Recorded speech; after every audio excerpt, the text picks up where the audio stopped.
Hello and welcome to another episode of Raw Politics. Morara Kebaso, a young man who formed a political party called Inject Party and had declared his intention to be president come 2027, has unfortunately bowed out of the race and politics altogether. This is from his official statements. He said that he had to make a choice between fighting for Kenyans and his sanity or life. And according to him, it is a waste of time fighting for Kenyans. That is what he said. Now, in this video, I want to share with you the 3 political lessons that Morara Kebaso had to learn the hard way. If that is something that interests you, I'll urge you to stay tuned, keep watching. And if you're also watching this channel for the first time, take a moment and subscribe. Or if you are our frequent viewer and you have not subscribed, please consider subscribing so that we grow the channel together. It is free after all. Now, like I said, ladies and gentlemen, Morara Kebaso has bowed out of politics.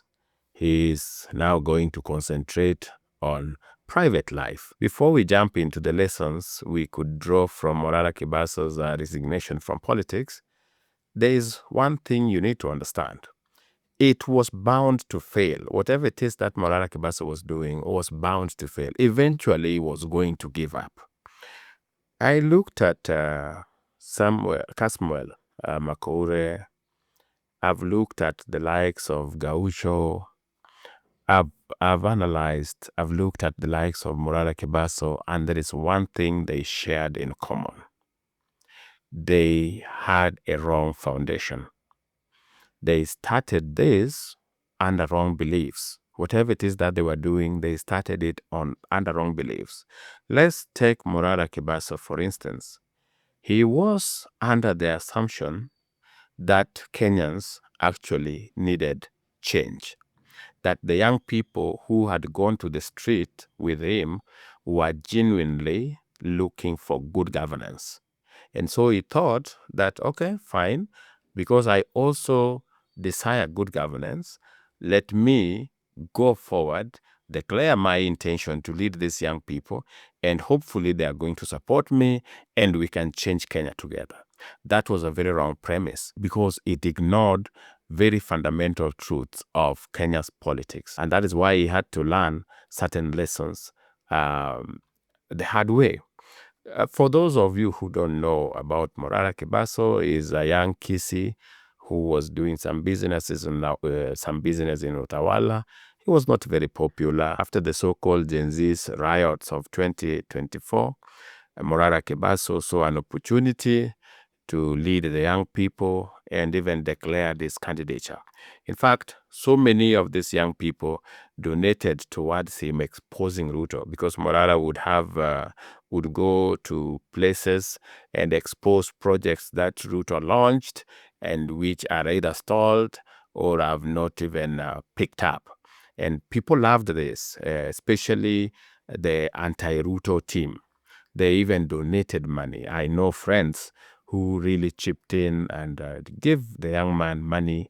Within some time, he now had Land Cruisers, he had a crew, his vehicles were fueled, etc. And he was told, go forth and expose this evil man called William Ruto. And Morara bought into that and was all over doing all this. And even the things he did were being amplified by our, as you guessed it, a wonderful mainstream media, which also which also echoed Morara's voice. And he would be called for interviews on TV, he would be on morning shows, he would be on FM talk shows, everywhere. Morara Kebaso, within a short time, became a very big person. Morara Kebaso was now a brand, somebody you could not ignore. In fact, he was so popular that the likes of Rigathi brought him to be part of their anti-Ruto team. the coalition. So Morara Kebaso found himself with a room with political heavyweights like Rigathi, Kalonzo, Eugene Wamalwa, and all these people. And he felt that he was on the right course, politically speaking. Morara's troubles began when he said that having sat down with the likes of Rigathi, he didn't hear them proposing alternatives to Ruto's policies. That all that they were obsessed with was ensuring that Ruto is one term. After saying this, Morara was buried in insult by the same people who donated to him. The same people who said he would be their presidential candidate were now burying him in insult for criticizing Rigathi Gachagua. So the question is, why would they insult their presidential candidate, a fellow Gen Z? Because remember, they had promised us that they were tribeless, leaderless, etc., that in 2027 they are going to have their own candidate, that they will field one of their own. Considering they are a majority, they are going to change this country. Here was Morara Kebaso, the one that they had propped themselves, the so-called Gen Zs, had propped him, had contributed to him, had donated to him, he had moved with him to form a political party. And now that he criticized Rigathi Gachagua and said that not only was Rigathi not having any counter policies to what William Ruto had, that Rigathi Gachagua was also just as corrupt, if not more. Well, hell broke loose. From that day, Morara Kebaso has been called a conman who siphoned money from Kenyans. The invite to the media houses really reduced. Morara Kebaso was no longer a very popular voice he was before criticizing Rigathi Gachagua. So what is the lesson that Morara Kebaso learned? The first political lesson Morara Kebaso had to learn the hard way was that the so-called Gen Z movement in Kenya is nothing more than an opposition youth wing. Nothing more than that. It is not a change movement. It is not some spontaneous thing that Kenyans of specific age are saying, no, we are tired of how this country is being run. We want to take control of how we are going to change it. No. It's nothing like that. This is just young people, mostly from Mount Kenya, who are acting as the political youth wing of the likes of Rigathi Gachagua. And that is why if you criticize Rigathi Gachagua, you lose them immediately. That is the thing. It is the ugly truth here. You criticize Rigathi Gachagua today, you lose that so-called Gen Z, even if they were supporting you, however much they're supporting you. Look at Kasmiel, for instance. Kasmiel Makura was their favorite guy. He was leading them, they were chanting, and he was a hero. They didn't even care that he was a Luo. No, it was none of their business which tribe became. After all, they were tribeless. But when Kasmiel started asking questions, he was declared enemy. Just asking questions, just trying to criticize Rigathi, asking questions, and eventually even being seen with Raila Odinga, he became an enemy immediately. They dismissed him, they deplatformed him, they unfollowed him. Kasmiel was no longer the tomboy of the future. Invites to media stations spectacularly reduced. He was not being trended anywhere. Why? Because he went against the principle. The principle is, if you are going to be popular within the Gen Z movement, it's expected of you to criticize Ruto from morning to evening. That's one. But you are not supposed to criticize Rigathi Gachagua and the people he is with. They can forgive you if you criticize Kalonzo Musyoka or even Matiang'i. It's none of their business.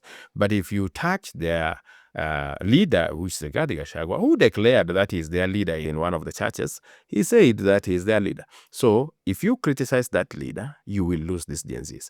And that is one ugly truth had to learn the hard way, that the so-called Gen Z movement in Kenya is nothing more than a youth wing, a political youth wing of the current opposition led by the likes of Rigathi Gachagua. The second truth Morara Kebaso had to learn the hard way was that Kenya's youth are their own enemy. It is very difficult for young people to support fellow young people. And all this has everything to do with monetary persuasion. Okay? Most of these young people do things for pay. And as a young person, you might not have the money to pay them for their support. And so it is very difficult, not impossible, but very rare to find that young people rally behind a fellow young person. If that were true, Parliament of Kenya or even our assemblies would be 90% made up of young people. Because remember, Kenya's population under 35 years forms over 50% of the population. We have a very young population, very, very young population. And so if they were to register en masse as voters, they would get their own in office. Our presidents would be 35 or even below. But young people don't support fellow young people. And I've told you the issue here is that a fellow young person does not have the incentive, aka money. A very rich person somewhere would come and get the support of young people. Take an example of Morara. They have donated money to make him their presidential candidate. Okay, fine. He has criticized Rigathi Gachagua. How old is Rigathi Gachagua? Rigathi Gachagua is approaching his 60s. So criticizing a 60-year-old will see fellow young people abandon you. And why would they do so? Because the 60-year-old is the one sponsoring, is the one with the money to give. Morara depends on them. You see, when it comes to Morara, they are the people to donate money and give him so that he can go and pursue whatever it is that he pursues. But for Rigathi, he's the one to give them the money. These rich politicians like Matiang'i, they are the ones to pay the youth. Majority of young people are influenced with monetary gain. Who will pay us? As a young person, you may not have the money to pay fellow young people to do things. You cannot even afford to send them to the street because, like I told you, nobody, especially in Nairobi, goes to the street without mobilization or without the facilitation fee. So where will you get the facilitation fee? Let's say you want to take 2,000 people to the streets of Nairobi, and maybe each of them is expecting 1,000 shillings from you or 2,000 shillings. That is a lot of money that most young people don't have. So Morara found himself as one who depends on these young people for his political survival, meaning they need to donate for him so that he can do this, he can print this. And when young people compare relating with Morara versus relating with Rigathi or others who are going to fund them, they always prefer the people who fund them. The likes of Matiang'i will have a secretariat. That secretariat will be fully funded. They will give money to influencers. They will give money to print all these things. So unlike Morara, who was going to depend on them, the older people like Matiang'i and Rigathi have the money to give them. And that's why young people always turn against. They will ask those who have vied. I know several young people who have really contested for seats. Most of the time, they are encouraged to vie by just fellow youth. They will come to you. They will be like, we need one of our own, vie. And then you go and then you listen to them and you declare your intention to vie. You will see the same people who told you to contest for the seat supporting your opponent, who in most cases is maybe thrice older than you are. Why? Because of money. The likes of Morara do not have the money to attract the young people or sustain their support for long. And that, ladies and gentlemen, is another ugly truth Morara had to learn the hard way. The third ugly truth Morara had to learn was that Kenya's politics is extremely regional. And don't misunderstand this to be a negative thing, because it is not just a Kenyan issue. I seriously follow international politics.